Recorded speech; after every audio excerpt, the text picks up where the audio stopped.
Assalamualaikum warahmatullahi wabarakatuh. Langsung saja kita akan melanjutkan pembahasan 150 soal Pedoman Umum Pembangunan Desa dan Pemberdayaan Masyarakat Desa. Tentu saja masih bersama channel Lolos Perangkat Desa. Oke, sebelumnya teman-teman, jadi manfaat belajar dari soal-soal adalah ketika kalian memiliki waktu yang singkat untuk menuju ke ujian perangkat desa. Nah, ini adalah cara yang paling efektif dan efisien untuk belajar. Ketika kalian nggak punya waktu untuk membaca undang-undang, untuk membaca peraturan menteri dan lain sebagainya, kalian bisa belajar dari mendengarkan dan melakukan tryout latihan soal. Oke, langsung saja ke nomor 46. Pedoman Umum Pembangunan Desa dan Pemberdayaan Masyarakat Desa tidak ditujukan untuk A. Meningkatkan kuantitas dan kualitas pendataan desa sebagai dasar perencanaan pembangunan desa. B. Meningkatkan pembangunan desa dan pemberdayaan masyarakat desa sesuai dengan kepentingan masyarakat mayoritas. C. Mempertajam arah kebijakan perencanaan pembangunan desa yang sesuai dengan kondisi objektif desa. D. Memfokuskan arah kebijakan perencanaan pembangunan desa pada pencapaian SDGs desa. Jadi di nomor 46 ini yang ditanyakan adalah yang tidak merupakan tujuan dari Pedoman Umum Pembangunan dan Pemberdayaan Masyarakat Desa. Tentu saja untuk nomor 46 jawabannya adalah yang B, yakni meningkatkan pembangunan desa dan pemberdayaan masyarakat desa sesuai dengan kepentingan masyarakat mayoritas.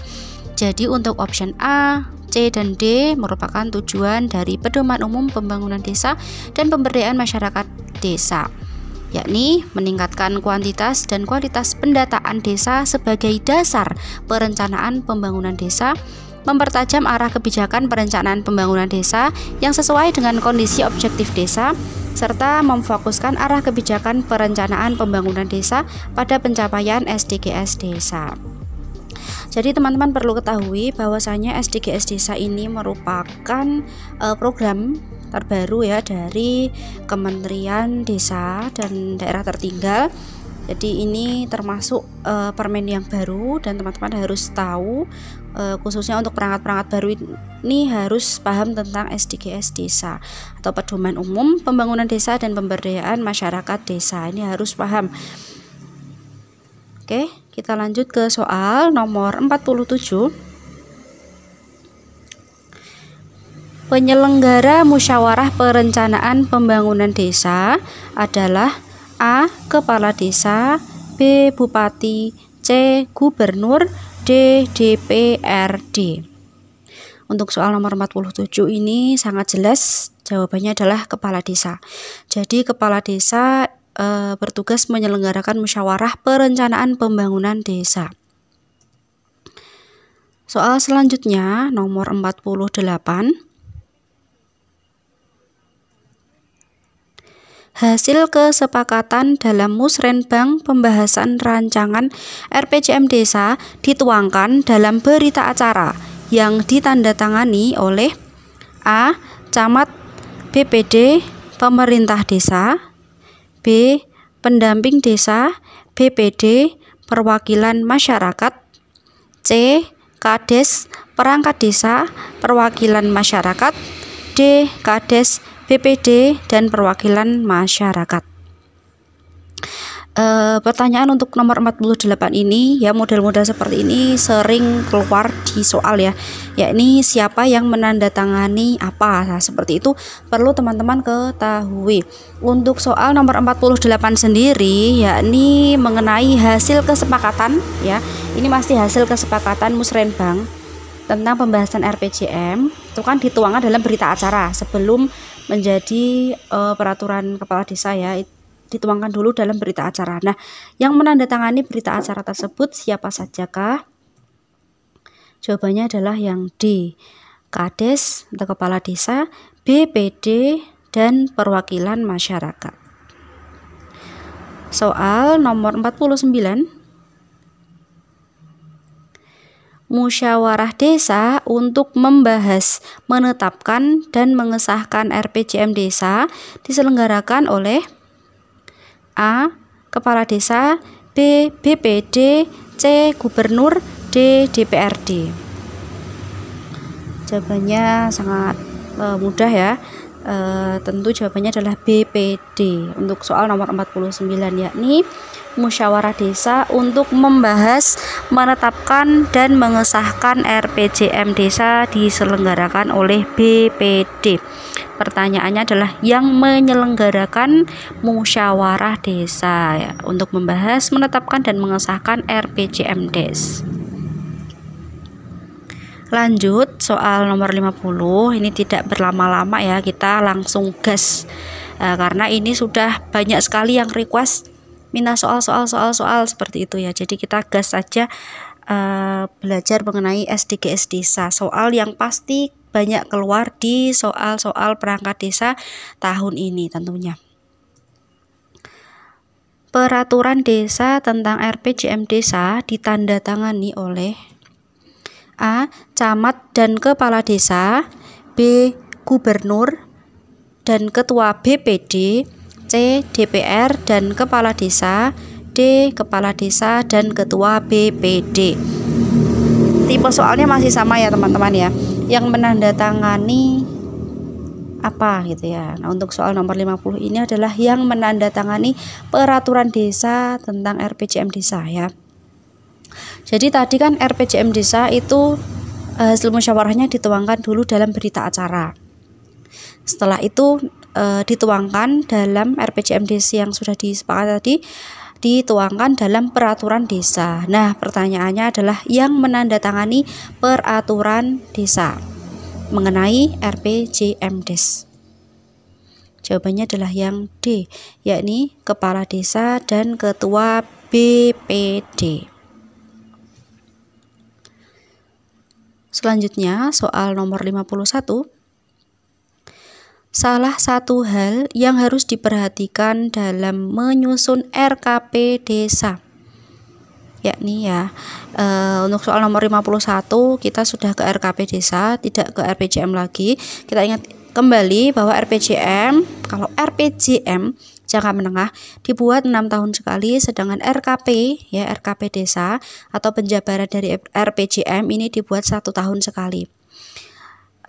Untuk optionnya yang A, hasil evaluasi laju pencapaian SDGs desa, B. Informasi perkiraan pendapatan transfer desa dari pemerintah daerah, kabupaten, atau kota, C. Daftar rencana program dan kegiatan yang masuk ke desa yang ada di dalam sistem informasi desa, D. Jawaban A, B, dan C benar. Oke, untuk soal nomor 51 ini sangat jelas ya.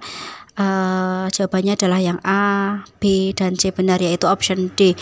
Berarti option A, B, dan C merupakan hal-hal yang harus diperhatikan dalam menyusun RKP desa. Ini teman-teman bisa screenshot ya, atau teman-teman bisa catat dengan model tulisan teman-teman sendiri, yang pastinya dengan cara seperti itu teman-teman akan lebih mudah belajar.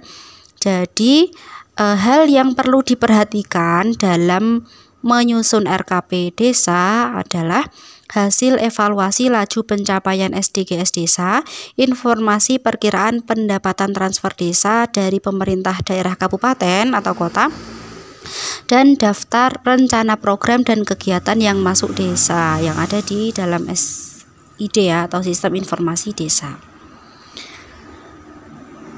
Kita lanjut soal nomor 52.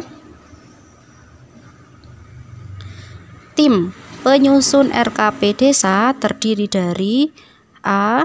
Pembina, ketua, sekretaris, dan anggota, B.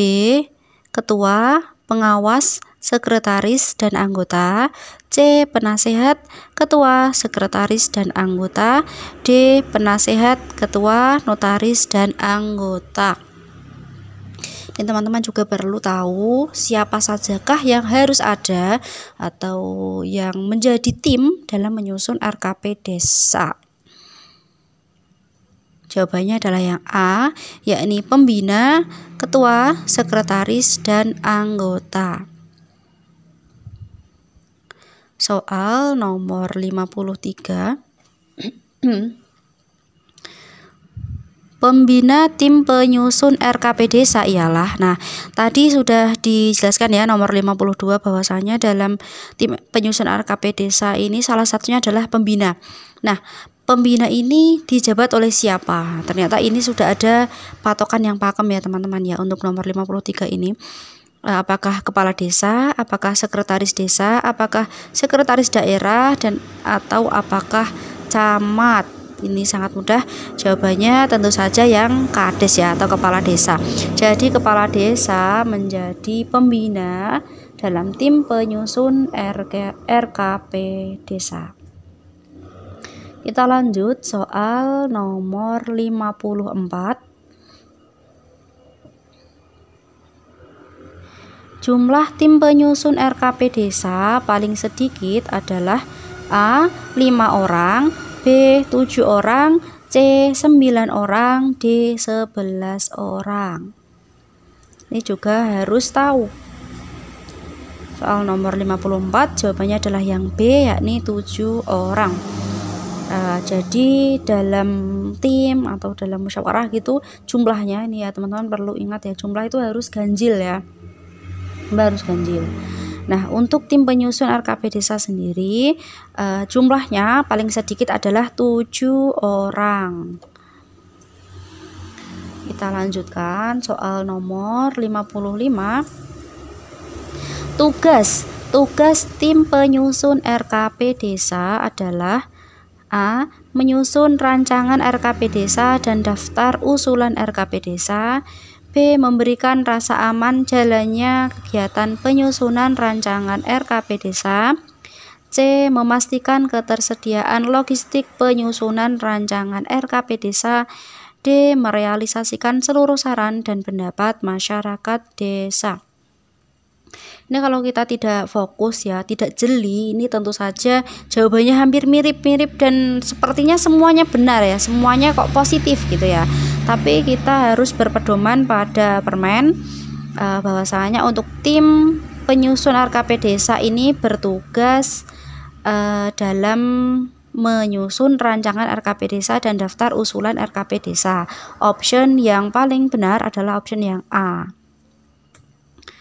Oke, kita lanjutkan soal nomor 56. Penyusunan rancangan RKP desa dan daftar usulan RKP desa diawali dengan A.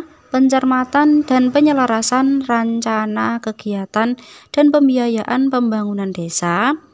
B. Pencermatan ulang RPJM desa. C. Penyusunan rancangan RKP desa dan daftar usulan RKP desa. D. Penyusunan rencana kegiatan serta desain teknis dan rencana anggaran biaya kegiatan. Awal mula penyusunan rancangan RKP desa ya. Jawabannya adalah yang A. Pencermatan dan penyelarasan rencana kegiatan dan pembiayaan pembangunan desa. Ini teman-teman juga perlu tahu urut-urutan penyusunan rancangan RKP desa. Jawaban yang paling tepat untuk soal nomor 56 adalah yang A, yakni pencermatan dan penyelarasan rencana kegiatan dan pembiayaan pembangunan desa. Baik, kita lanjutkan soal nomor 57. Tapi sebelumnya saya ucapkan terima kasih untuk teman-teman yang masih bergabung di channel Lolos Perangkat Desa, masih menyaksikan video ini sampai di menit ini. Saya ucapkan terima kasih, dan kalau kalian nggak subscribe ya kebangetan ya, tentu saja kebangetan sekali ya. Tapi nggak apa-apa, tetap berikan komentar yang positif. Jika kalian nggak berkenan untuk subscribe, it's okay. Kita lanjutkan soal nomor 57. Dalam hal terjadi keterlambatan penyampaian informasi dan atau sosialisasi pagu indikatif pendapatan desa dari pemerintah pusat dan atau pemerintah daerah provinsi, bupati atau wali kota melakukan A. penerbitan surat pemberitahuan, serta melakukan pembinaan dan pendampingan untuk mempercepat pelaksanaan perencanaan pembangunan desa. B. Penerbitan surat pemberitahuan dan melakukan penundaan realisasi RKP desa sampai 1 tahun anggaran. C. Melakukan pendampingan untuk mengarahkan program ke tahun berikutnya. D. Melakukan penyesuaian dengan RKP desa yang sudah ditetapkan dalam peraturan kepala desa. Ini teman-teman boleh screenshot ya, karena ini soal kemarin keluar gitu ya ketika saya ujian. Untuk soal nomor 57 jawabannya adalah yang A, yakni penerbitan surat pemberitahuan serta melakukan pembinaan dan pendampingan untuk mempercepat pelaksanaan perencanaan pembangunan desa. Ini adalah hal yang yang seharusnya dilakukan bupati atau wali kota ketika terjadi keterlambatan penyampaian informasi atau sosialisasi pagu indikatif pendapatan desa dari pemerintah pusat atau pemerintah daerah provinsi, seperti itu.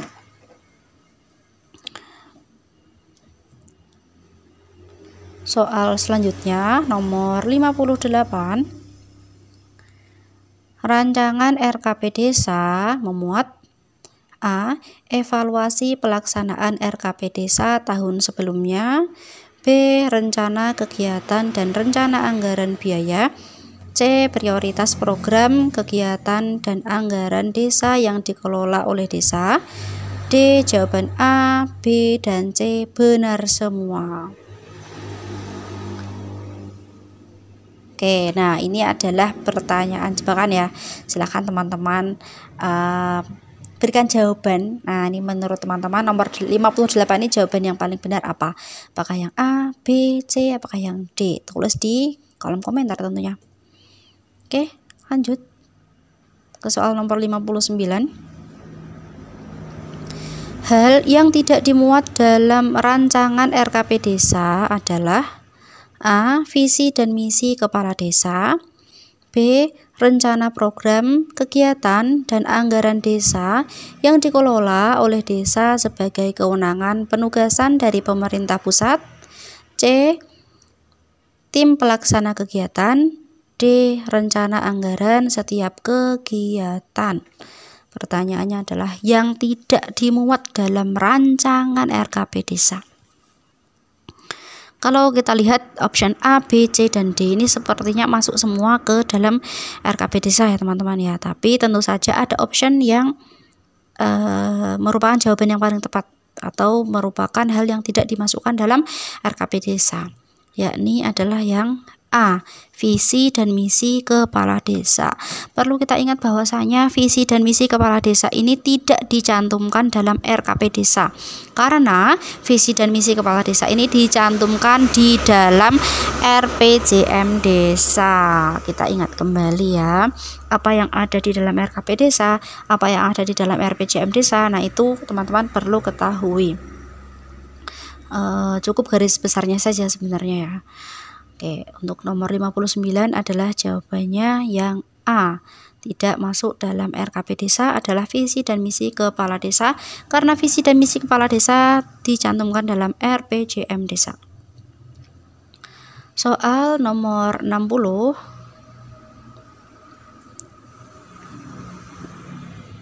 Dalam hal kepala desa tidak menyetujui rancangan RKP desa, maka kepala desa meminta tim penyusun RKP desa untuk melakukan perbaikan dokumen rancangan RKP desa dengan ketentuan A. Tidak menambahkan kegiatan baru meskipun merupakan kesepakatan tim RKP desa.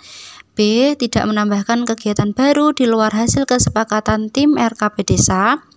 C. Menambah kegiatan baru sesuai usulan kepala desa. D. Menambahkan kegiatan baru sesuai keinginan masyarakat mayoritas. Oke, sebelum ke jawabannya, saya ucapkan selamat berjuang dan selamat belajar untuk teman-teman yang akan mengikuti seleksi ujian perangkat desa tahun ini. Tentunya jangan lupa belajar, jangan lupa ikhtiar, berdoa juga, dan jangan sekali-kali atau jangan pernah mencoba untuk menggunakan jalan pintas yang tidak halal ya teman-teman ya. Oke, kita tahu bahwasanya keinginan kita semua adalah lolos ya. Keinginan semua dari kita, dari teman-teman yang masih bergabung adalah lolos. Tapi kita juga harus mengingat bahwasanya hasil itu ada di tangan Tuhan gitu ya. Ada di tangan Tuhan. Hasil yang Tuhan pasti akan berikan hasil yang terbaik kalau kita sudah berusaha dengan semaksimal mungkin. Hasil terbaik itu tidak selalu lolos ya, bisa jadi tidak lolos dan mendapatkan rezeki yang lain. It's okay, nggak apa-apa. Yang penting kita jangan sampai tergiur dengan jalan-jalan curang atau jalan-jalan haram, karena efeknya mungkin tidak akan terasa seketika ya, mungkin akan terasa setelahnya ya, setelah kita menjalani pekerjaan kita atau entah apa nanti yang akan terjadi, itu pasti entah di dunia ataupun entah setelah kehidupan di dunia bisa jadi ya. Jadi tetap gunakan cara-cara yang baik, cara-cara yang benar, cara-cara yang halal, jangan sampai tergiur cara-cara yang haram, karena pasti hasilnya akan tidak berkah gitu ya. Oke, untuk soal nomor 60 adalah yang B jawabannya, yakni tidak menambahkan kegiatan baru di luar hasil kesepakatan tim RKP desa. Teman-teman bisa screenshot untuk soal nomor 60 ini. Sekali lagi saya sampaikan bahwa SDGs desa ini adalah hal yang baru dari Kementerian Desa ya. Ini hal yang baru. Jadi besar kemungkinan soal-soal SDGs desa ini keluar di soal-soal perangkat desa, apapun formasinya seperti itu ya. Terima kasih masih menonton channel Lolos Perangkat Desa. Semoga teman-teman sehat dan diberi hasil terbaik dalam ujian perangkat desa tahun ini. Terima kasih. Wassalamualaikum warahmatullahi wabarakatuh.